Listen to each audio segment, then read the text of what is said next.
예, 복음서 비교 성경 공부 11번째 시간입니다. 10번째라고 저는 나와있네요. 예, 오늘은 마태복음에만 나오는 사건들을 공부하겠습니다.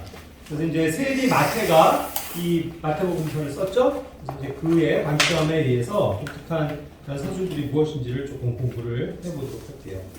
성경에는 이제 그 사복음서가 있는데 그 요한복음만 사실 조금 다른 좀 독특한 관점으로 기술이 되어 있습니다. 그래서 거기서만 나오는 내용들이 실제로 많이 있고요. 그러나 이제 보통 그 마태에서 누가복음까지는 공간복음으로서 다 비슷한 사건들을 다 다루고 있죠. 비유도 비슷하고. 그런데 이제 특별히 그래도 마태복음에서만 나와 있는 내용, 누가복음에서만 나와 있는 내용, 또 마가복음에서만 나와 있는 내용들이 또 존재합니다. 그래서 이제 그런 것들을 오늘 조금 공부를 해보는 건데, 세리 마태가 이제 물론 이제 그 비유에 있어서 독특한 비유들이 하늘의 왕국과 관련돼서도 있지만 그거는 놔두고 오늘은 이제 그 실제적으로 있었던 사건 또 예수님의 가르침 그것만 이제 공부를 해보도록 할게요. 일단 총 8구절이 등장을 하는데요. 여기 이제 제가 정리를 해놨습니다.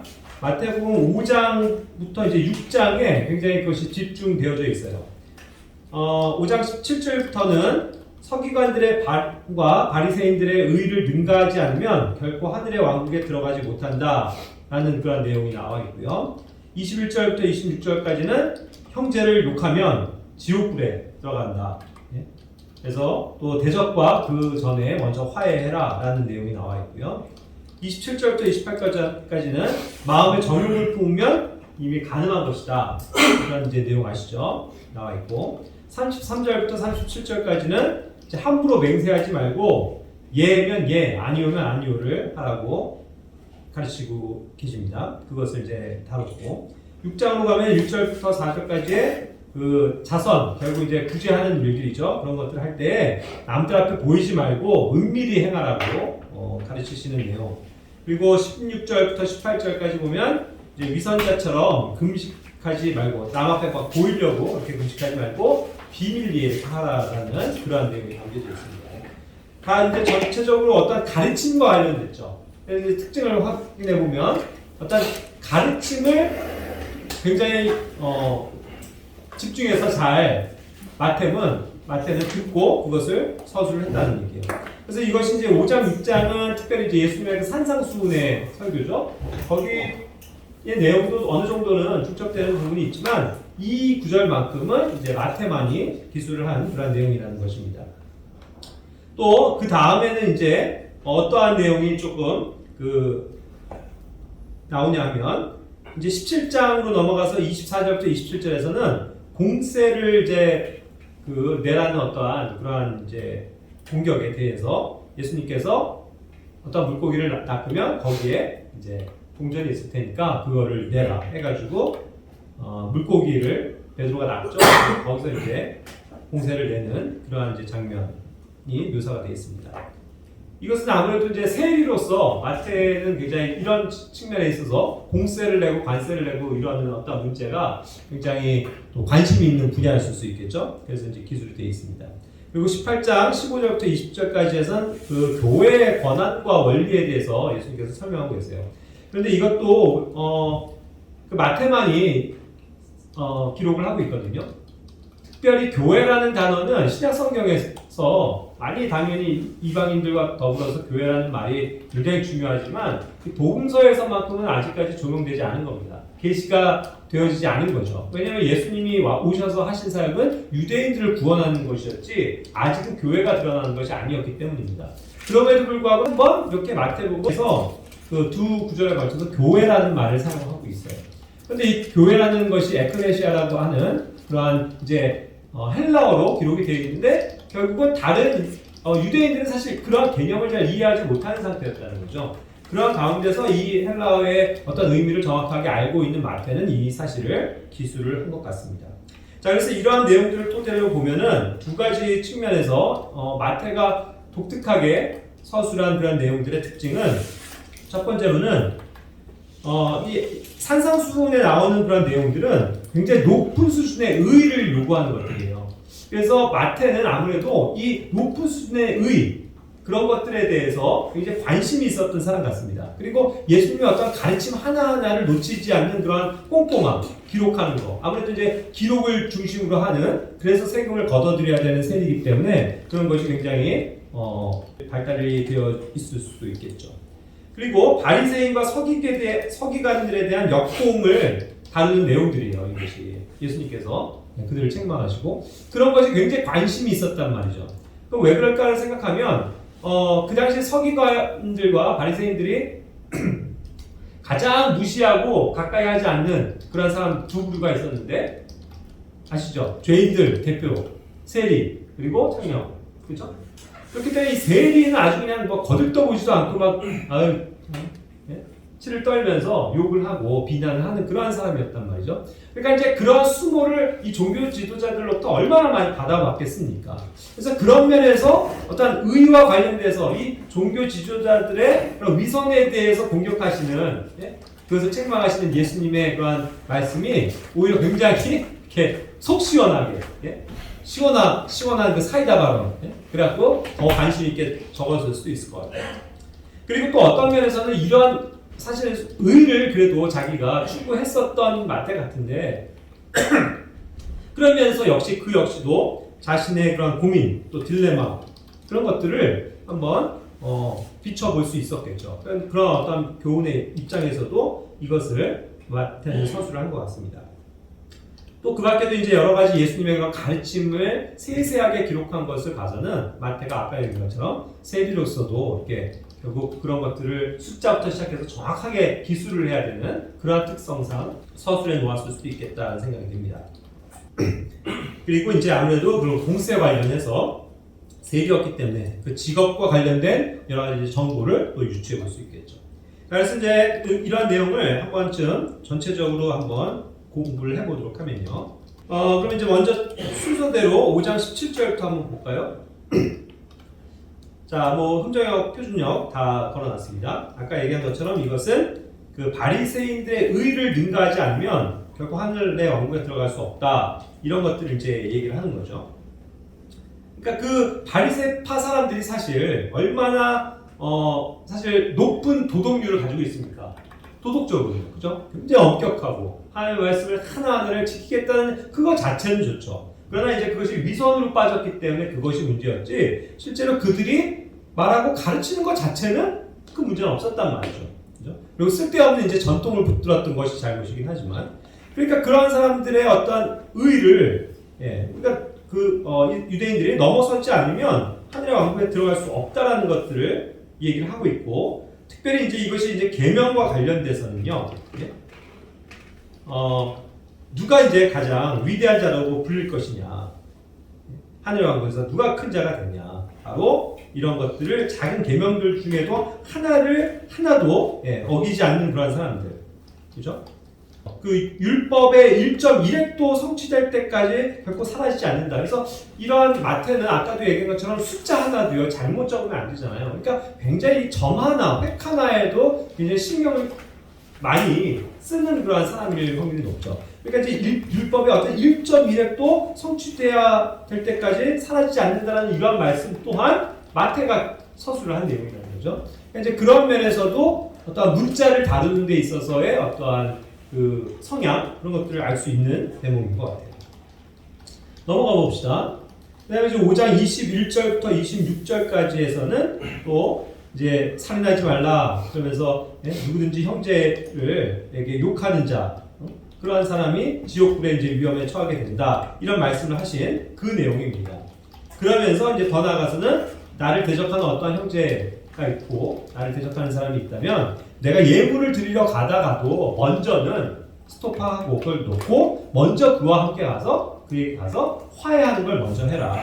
그것을 이제 얘기하고 있죠. 그런 내용들을 갖고 있습니다.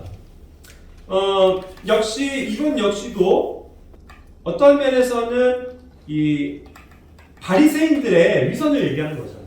그죠? 그러니까 항상 바리새인들의 그런 위선이 이 마태가 있는 동안도 자기가 살아오면서도 굉장히 많이 그들로부터 고통을 당해왔었던 것 같잖아요. 그들의 위선을 보면서 자기들도 못하면서 세리인 자기를 엄청 욕하고 비난하고 그러는 것에 굉장히 분노를 하고 있었을 수도 있을 것 같아요. 그러니까 이제 이런 내용들이 굉장히 와닿을 수도 있었겠죠. 자, 그래서 이제 형제에게 라카라고 하는 자는 그러한 공해의 위험에 처하게 된다는 것을 인용을 하는 건데, 라카라고 하는 것은 무슨 뜻이에요? 이게 뭐 바보, 멍청이, 이러한 뜻의 그러한 말입니다. 그러니까 이러한 말로 이제 욕을 하거나 하면 안 된다는 것을, 그렇죠? 그러한 것들 이제 얘기를 하는 거고, 더 나아가서는 이제는 그거보다는 더 낮은 수위에 있는 너 어리석은 자야, 그렇죠? 바보가 더 센 욕이고 멍청한 이거보다 아이 이 어리석은 자야, 이렇게 얘기하는 건 사실 한 단계 수위가 낮지만 그럼에도 불구하고 그렇게라도 형제를 비난하는 것은 지옥의 불에 던져질 만한 것이다 라고 예수님은 더 높은 수준의 도덕률을 말씀하신 거죠. 산상수훈에서. 그죠? 그러니까 이제 그런 것들이 바리새인들을 꼼짝 못하게 했다는 거죠. 그죠? 서기관들의 잘못, 위선들을 지적을 하는 것들이었기 때문에 자기로서는 굉장히 관심 있는 분야가 아니었을까. 자, 그리고 이제 그러한 것들을 이제 어느 때라도 그 대적이 너를 판관에게 넘겨준다는 이제 단어가 여기 표준 킹제임스 성경에서 나와 있습니다. 판관이 이제 judge라고 그래가지고요. 그 재판관 아시죠? 옛날에 사사. 그런 것을 얘기하는 그 단어인데 여기서 이제 판관이라고 번역을 하게 된 이유는 옛날에 그 판관은 사사의 역할처럼 단순히 재판만 하는 재판관의 역할만 하는 게 아니고요. 판사 같은 역할만 하는 게 아니고 어떠한 민족의 이스라엘의 그런 길을 지도하는 통치자로서의 그 영역을 같이 가지고 있었기 때문에 그것을 더 명확하게 하기 위해서 이제 판관이라고 번역을 했다고 합니다. 자, 그리고 이제 마지막 부분에 이제 파딩이라고 하는 이 파딩이라고 우리 음역은 이렇게 썼는데 이것은 이제 실제로 그 페니 아시죠? 페니가 있고 파운드가 있습니다. 파운드의 100분의 1이 페니고요. 그 페니가 두 개부터는 복수로 해서 펜스라고 부른다고 제가 한번 설명을 드렸죠.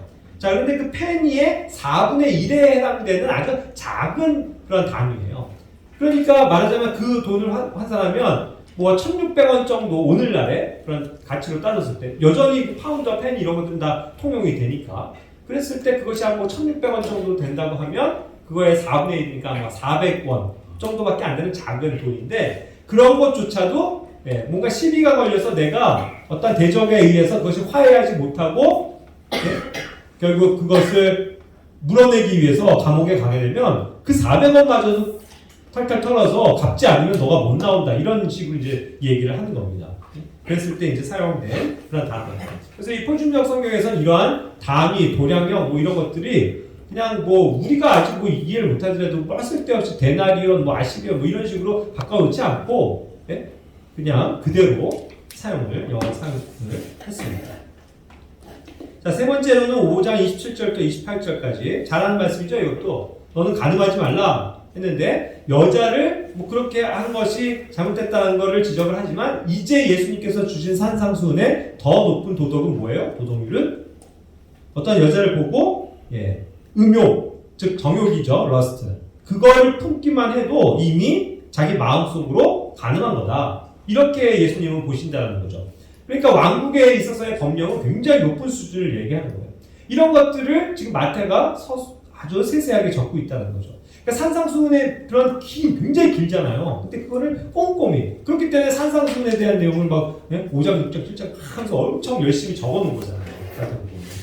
그러니까 그만큼 예수님의 가르치심이 관심이 있었고 또 그것이 특히 바리새인이나 서기관들 같은 그런 위선자들에게 통렬하게 비판하시는 말씀이 되기 때문에 그것이 자기로서는 굉장히 시원한 발언이었기 때문에 아무래도 더 열심히 잘 적어놓지 않았나 그런 이제 하나의 추측도 해볼 수 있는 거죠. 물론 이제 복음서라는 것은 그거 쓰고자 할 때 성령님의 어떤 계시로 성령님의 그런 영감을 통해서 쓰여진 것은 맞지만 그래도 어떤 각자가 가지고 있는 서술자들의 관점이 있고 서술 방식이 있고 성향이 있을 거 아니에요. 그러니까 이제 그런 거에 입각해서 쓸 때에 그래 너는 이것을 기록하라 라는 하나님의 그런 인도하심 가운데서 그런 것을 적을 수 있었겠죠. 그러니까 그런 것들을 생각나게 하고 도와주신 그런 성령님에 의해서 어쨌든 분명한 의도를 가지고 그 복음서에는 기술이 된 것일 거라는 것을 우리는 예상해 볼 수 있는 거죠. 그렇다면 분명히 마태복음에만 이렇게 단독으로 나와 있는 이러한 내용들은 굉장히 재밌는 상황이 될 수도 있다는 거죠. 그 다음 5장 33절부터 37절. 예. 여기에서는 이제 그 맹세하는 걸 하지 말라라고 얘기를 하면서 뭐 하늘로도 맹세하지 말고 땅을 두고도 하지 말라. 예? 그렇게 얘기하는 것들이에요. 그래서 이제 여기서 그 footstool이라고 하는 거를 말등상이라고 했는데 결국 발판 있죠. 예? 예. 그것을 얘기하는 단어입니다. 한국의 단어. 그래서 이제 이렇게 바꿔놨고, 그 다음에 여기에서 이제 이는 그것이 위대하신 왕, the great king의 도성이다라고 했는데, 이걸 이제 위대하신 왕이라고 표준역 성경은 항상 어떤 고유명사로서 예수님을 지칭하는 것들이 있죠. 그래서 the 뭐 한 다음에 딱 대문자로 되어 있는 것들이. 그래서 여기서도 the great king이 대문자라는 말이에요. 그래서 이것은 분명히 예수님의 어떠한 관한 그런 고유한 단어라는 것을 알려주는 게 킹제임스 성경의 원리이기 때문에 그거에 따라서 이제 어떻게 대문자 소문자 우리나라는 없으니까 이것을 좀 진한 채로 기록을 해놓은 거예요. 그러니까 이제 한눈에 알아보기 쉽게 해준 거죠. 그래서 더 그것이 위대하신 왕, the great king, 예수님이라는 것을 알려주는 거죠. 그래서 그런 것들로도 하지 마라. 뭐 그 예루살렘 성을 가지고도 하지 마라. 뭐 이런 식으로 얘기를 했고, 예면 예, 아니오면 아니오. 이런 것들만 분명하게 하라고 얘기를 하는 거죠. 역시 왜 이러한 내용도 뭐 계속 선상에서 적어 놓는 건데 어떻습니까? 그 쓸데없는 맹세들 엄청 많이 했거든요. 바리새인들. 종교적인 어떤 위선을 떨려고 해가지고 괜히 뭐 이것도 맹세, 저것도 맹세. 내가 뭐 예루살렘 성전을 놓고 맹세, 그죠? 하나님 아버지의 이름으로 맹세, 땅을 두고 맹세, 온갖 그냥 별것도 아닌 것 가지고 막 맹세하는 그러한 어떤 종교적인 위선을 예수님께서 지금 다루시는 건데 그런 것에 굉장히 이렇게 비판적인 그런 것들에 어떤 시원함을 느끼면서 적었을 수도 있는 그런 가능성이 있는 거죠. 자, 그리고 6장으로 넘어갈게요. 그래서 6장에서는 아까 그 arms라고 하는 그 자선, 결국 구제 이런 것들, 그런 것들도 이 서기관들, 바리새인들, 종교 지도자들은 어땠어요? 남들 앞에 딱 보이려고 하는 것들이었단 말이죠. 그리고 어느 정도 심했냐면 자기가 이렇게 구제를 하고 자선을 이렇게 하려면 승변식 그냥 돈을 주거나 이렇게 하면 되잖아요. 그걸 온 동네방네 떠드는 거예요. 그래서 어떻게 했어요? 나팔을 불었어요. 빵빵빵 나팔 불어 사람들이 뭐 가지 말가지고 내가 이제 구제하니까 빨리 오시오. 나한테 받아가시오 이런 거예요. 예? 그런 식으로 아주 나팔을 불면서 그냥 자기가 이러한 선행을 베풀고 있다는 걸 자랑하려고 위선을 행하는 거예요. 그래서 이런 것들도 이제 설명한 거예요. 그러니까 이제 조금 더 그런 것들을 항상 남들이 보지 않게 조용히 오른손이 하는 걸 왼손이 알지 못하게 그렇게 해가지고 자선을 하는 것이 옳다라는 것을 성경이 얘기해 준 거죠. 그러니까 계속적으로 뭐예요? 주제는 바리새인과 서기관들의 그런 위선 그것을 통렬하게 주님께서 책망하고 계신 거다. 그거를 이제 하나하나 마태는 그냥 고소해하면서 시원해하면서 받아 적어놨지 않을까. 그러니까 이것이 그가 기록해놨고 메모를 해놨고 기억을 하고 있는 굉장히 중요한 사건이었기 때문에 아까 얘기한 것처럼 기술을 할 수 있었다는 거예요. 다른 사람들은 그냥 쭉쭉쭉쭉 넘어가는 내용들도. 그러니까 다 보는 관점들이 다 다르다는 거죠. 마태는 이런 것에 꽂혔어요. 그리고 마태는 그런 것을 보면은 굉장히 이렇게 뭔가 확실히 학식도 뛰어나고요. 공부하고 뭔가 이렇게 메모해놓고 요약하고 이런 것들을 아마 잘했을 확률도 높죠. 왜냐면 이것은 굉장히 긴 예수님의 그 산상수훈의 설교들을 다 다루고 있는 것들이니까. 그렇죠? 그리고 어떤 그 문자적인 기록에 있어서도 수를 다루는 거라든가 아까 그런 헬라어, 남들이 이해하지 못하는 그런 헬라어들도 잘 적어놓는 그런 것들을 봐서는 굉장히 이렇게 높은 수준의 교육을 받은 사람일 확률이 높다는 거죠. 참고로 말씀드리면요, 세리는요, 그 당시에 이제 그 로마와 이제 결합되는 사람들이잖아요. 아무나 없는 권세가 아니고요. 그 유대인들 가운데서도 굉장히 학식과 또 이런 관료, 그래서 굉장히 높은 그런 위치에 있는 사람들이 로마와 계약을 맺는 거예요. 그러니까 말하자면 그 뭐라고 그러죠? 그거 외주 용역처럼 지금 그 식민지가 되어 있는데 로마가 다스리는 나라잖아요. 거기에 로마가 다 일일이 사람들을 거기에 있는 식민지 백성들의 세금을 걷기가 힘들잖아요. 그러니까 위탁을 줘버리는 거예요. 그랬을 때 그 유대인의 관료들 중에서 굉장히 이런 사람들이 돈도 있는 사람들이 계약을 맺어서 그 권한을 따내는 거예요. 그렇게 해서 어떤 그 로마가 원하는 일정 액수를 그냥 자기가 돈이 있으면 다 줘요 먼저. 그래놓고 나머지 이제 백성들한테 그거를 걷는 거죠. 그러니까 이제 로마에 바쳐야 되는 게 예를 들어서 어느 정도 일정 비율에 따라서 한 10억이 된다고 쳐봅시다. 10억을 먼저 다 주고 나머지 10억만 거두면 되는 건데, 그렇죠? 그러면서 자기가 조금 수고했다라고 해서 조금만 수수료만 챙기면 될 거 아니에요. 근데 10억을 갖다 바치고 그런 각종 명목으로 얼마를 뜯어내는 거예요? 20억을 뜯어내는 거죠. 세금을 말하자면. 그럼 다 자기게 되는 거예요. 그죠? 이런 식으로 이제 스타를 하고 횡포를 부리다 보니까 많은 사람들에게 이제 공격을 당하고 그냥 욕심 많고 이웃을 돌아보지 않는 아주 형편없는 죄인, 이러한 이제 취급을 받을 수밖에 없었다는 거죠. 그러니까 이제 그러한 어떤 수많은 비난을 받으면서 일을 했었던 마태를 우리가 연상해 볼 수 있는 거죠. 그죠? 그러냐면 마태도 어떤 점에서 예수를 직접 따라온 것을 봐서는 그 마음이 순수한 사람일 수도 있어요. 삭개오도 그랬잖아요. 정말 자기가 고민하고 내가 이런 일을 하면서도 양심에 찔려서 다른 사람들이 그렇게 횡포를 부리지 않으려고 하고 그런 어떤 순수한 마음이 있을 수도 있죠. 그럴 수도 있다고요. 그런데 그들은 무조건 욕해. 자기가 새끼라고. 그죠? 그러면서 자기들보다 더 많은 죄들을 저질러요. 그러니까 그런 모습을 보면서 아무래도 이런 내용들이 굉장히 관심 있는 분야였을 수 있다는 거죠. 자, 6장 16절, 18절. 또 이들이 이제 그런 종교 지도자들은 항상 외식하는 그런 위선자들이었는데, 금식할 때도 그랬단 말이죠. 금식할 때도 조용히 혼자 골방에 가서 기도하면 되는데, 예? 남들 앞에 탁 떠벌리는 거예요.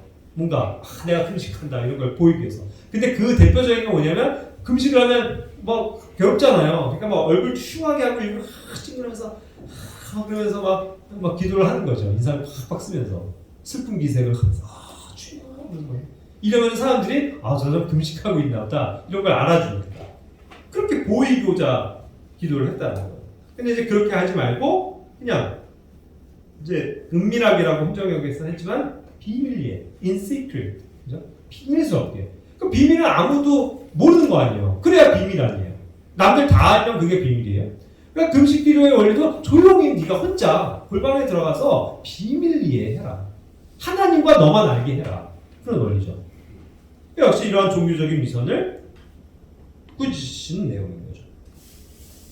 자, 그리고 이제 17장을 가면 아까도 얘기한 것처럼 공세 문제가 나옵니다. 자, 이 분야는 이제 아까 그런 종교 지도자들의 그런 위선과는 상관없이 이제 하나의 독특한 사건으로서 마태만이 기술을 하고 있는데, 세금 문제. 이거는 자기가 굉장히 전문 분야고 잘 알고 있는 내용들이죠. 그죠? 자기가 한때 세리였으니까. 그 로마를 대신해서 세금을 걷어주는 사람이었으니까. 이 문제가 얼마나 사람들을 힘들게 하고 있느냐를 알고 있죠. 일반 백성들. 그때 굉장히 불만들이 고조가 많이 됐대요. 워낙 이 세리들의 횡포가 심해가지고요. 그래갖고 견디질 못하고 폭동도 일어날 정도고, 로마에 굉장히 이런 항의하는 탄원서들이 굉장히 많이 났다는 거예요. 그래서 다시 한번 조세 개혁이 아우구스투스에 되기도 하는데, 그래도 이제 소용이 없다고 그러죠. 그러니까 이제 이러한 것들을 아니까 이 공세 문제가 얼마나 또 첨예한 문제였겠어요. 자, 공세라고 하는 이 내용은요. 이것은 이제 곡물로서 로마에 바치는 그런 세금인 거예요, 좀. 일반 우리에게 이제 텍스처럼 이렇게 붙는 세금 그런 게 아니고요. 부가세 이런 게 아니고, 결국 로마의 식민지잖아요. 로마에게 결국 식민지로서 마땅히 조공을 바쳐야 되죠. 우리나라도 옛날에 원나라 때, 예? 저걸 받을 때 조공을 바치고, 청나라에도 조공을 바치고 했던 것처럼, 예? 우리가 가진 우리의 그런 것들을, 예? 물질들, 또 곡식들, 돈들 이런 것들을 막 그 위에다 갖다 바쳐야 되는 거예요. 그죠? 그리고 그것을 할 때 이제 백성들에게서 다 걷어가는 거죠. 그러니까 이런 것들을 다 매겨놨단 말이에요. 세리들이. 원래부터 있었던 그런 율법이나 전통이 아닌데, 로마의 그러한 지배 가운데서 생겨난 것들이죠. 로마 입장에서는 어쨌든 걷어야 되는 것들인데, 이런 것들을 또 대신해 주니까 좋죠. 그래서 이제 공세라는 것들이 그렇게 있었고, 또, 그 다음에 이제 나중에 나오죠. 관세라는 것도 있다고, 관세. 관세는 이제 커스텀 해갖고, 실제로 이런 식으로 아까 우리가 얘기한 것처럼 세금처럼 이렇게 붙는, 그런 것들로 해서 내가 이득이 생겼을 때, 내는 것들이라든가, 무역을 했을 때도 때 적당하게 이렇게 붙는 그런 것들이죠. 그러니까 이런 것들은 다 이해가 가는데 특히 이제 공세 문제는 다른 문제였단 말이에요. 왜냐하면 지금 정통 유대주의자들에게는 뭐예요? 이 공세를 내야 되냐 말아야 되냐 이게 굉장히 첨예한 대립이 되는 거죠. 화나는 일이죠. 자기들은 하나님의 백성으로 하나님께만 드려야 될 의무를 갖는 사람인데 로마 황제에게 우리가 돈을 왜 내야 되냐 이런 개념인 거죠. 왜냐하면 이건 로마 황실에 실제로 갖춰야 되는 조공이니까.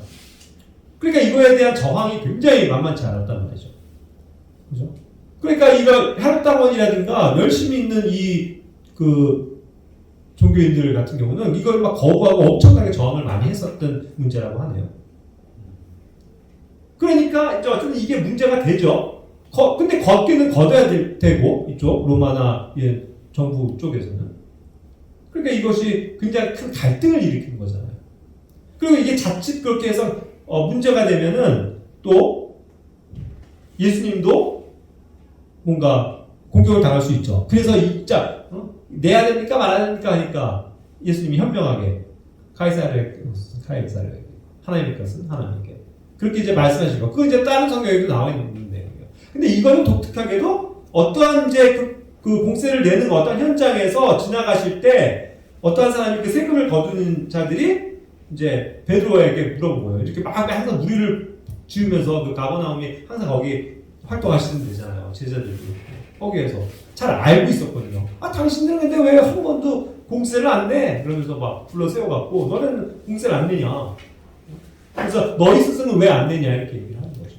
자 여기서는 이제 선생이라는 단어가 스승이라고 바뀌었습니다. 표준역에서는. 근데 이제 스승은 마스터라고 하는 그 단어만 스승으로 바꿨어요. 그리고 나머지 teacher라고 하는 거는 실제로 선생으로 그냥 기록을 했는데 마스터 같은 경우는 스승으로 바꿨습니다.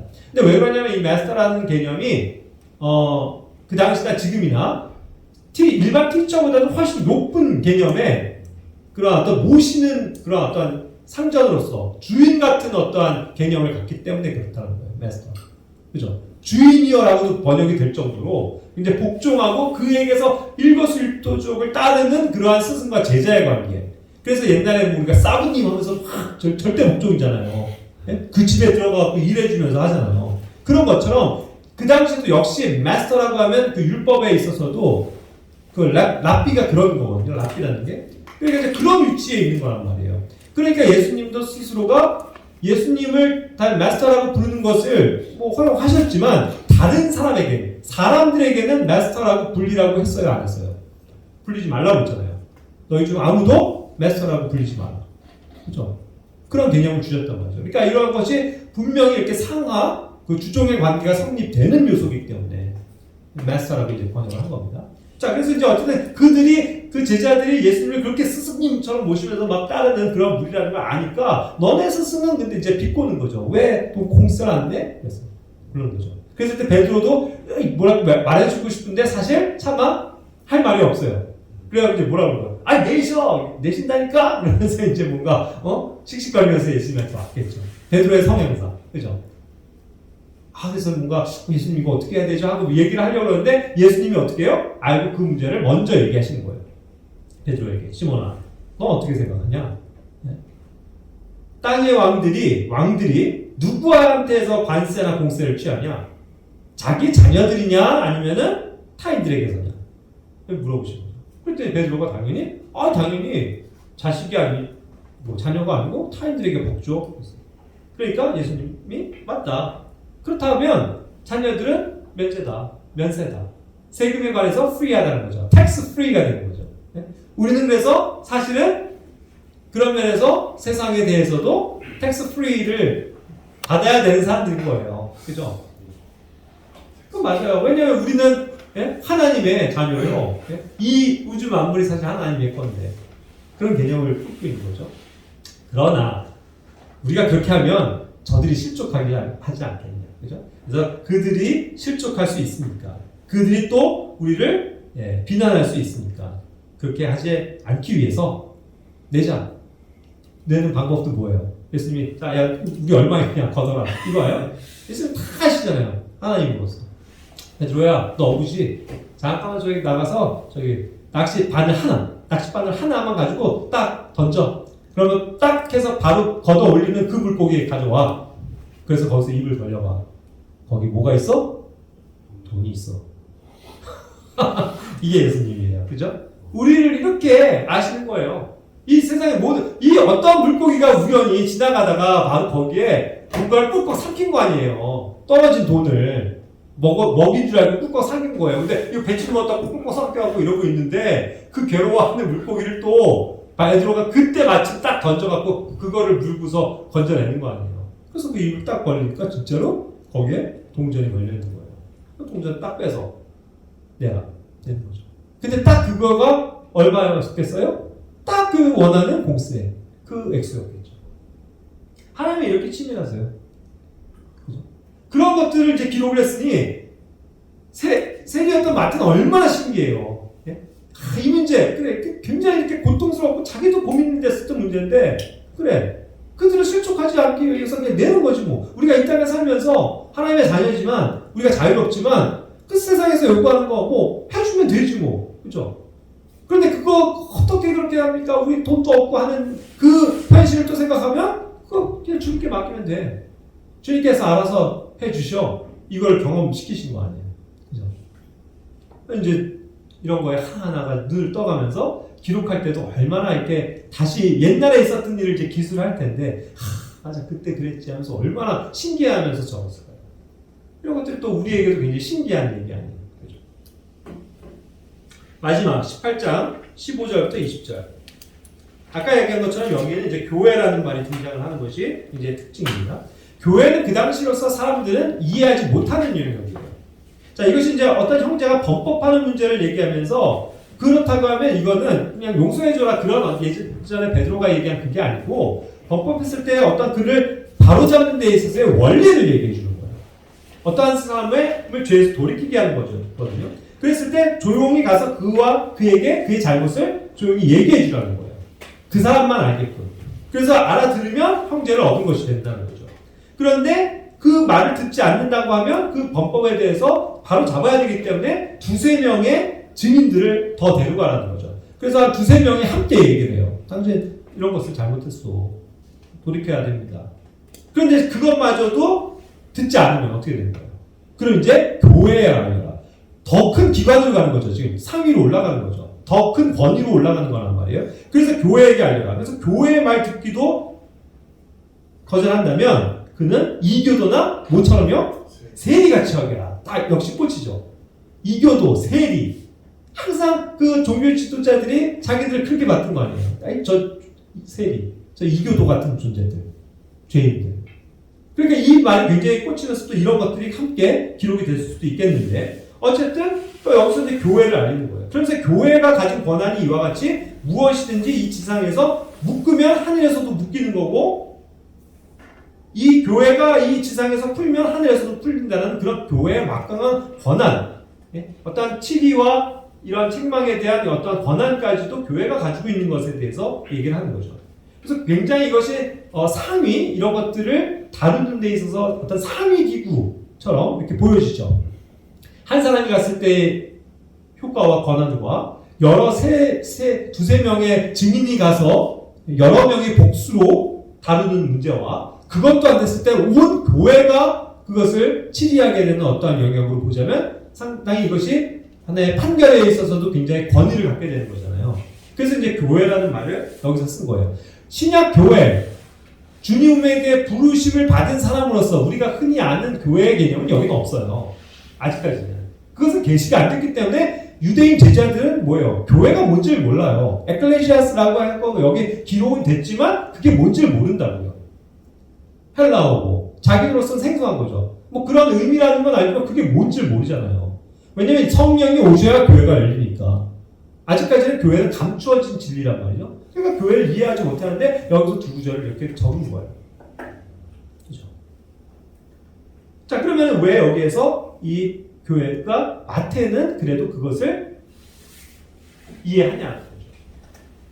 기존의 그 라틴 사회가 지금 현재 그 헬라 시대 또 이어서 로마 시대에도 알려져 있는 에클레시아라는 개념을 어느 정도 파악하고 있기 때문이에요.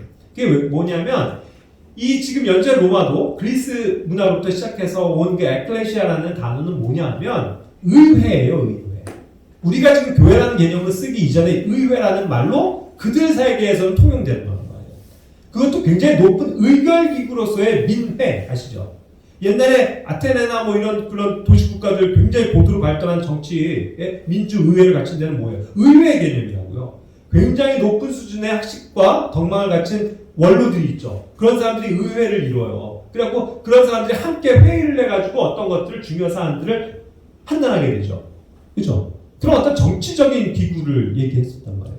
그런 의회에서 온 단어이기 때문에 그거를 그나마 마태는 정확하게 이해를 하고 있기 때문에 적었을 것이다. 마가는 그 정도의 수준이 아니었어요. 굉장히 단순하게 그냥 서술적으로 기록을 하고 있어요. 누가도 굉장히 세심하게 기록은 하고 있지만 어떤 그냥 일반적인 사람에 대한 관찰이 많아요. 그죠? 요한도 사실은 배우지 못한 어부예요. 그죠?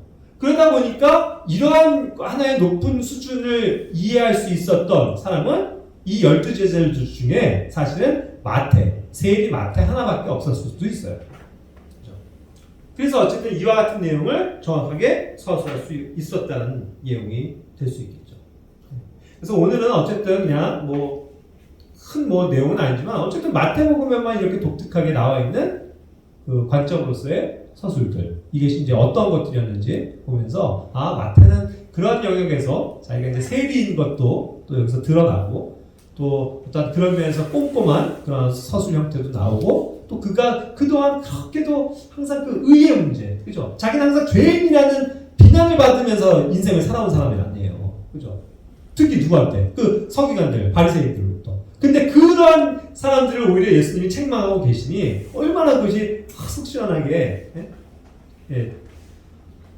들을 수 있었겠어요. 그러니까 이제 그런 것들을 더 꼼꼼하게 기록하지 않았나 그런 생각을 해봅니다. 다음번에는 이제 마가의 관점, 또 누가의 관점에서 또 독특하게 서술되어져 있는 것들 한번 공부해 보도록 하겠습니다.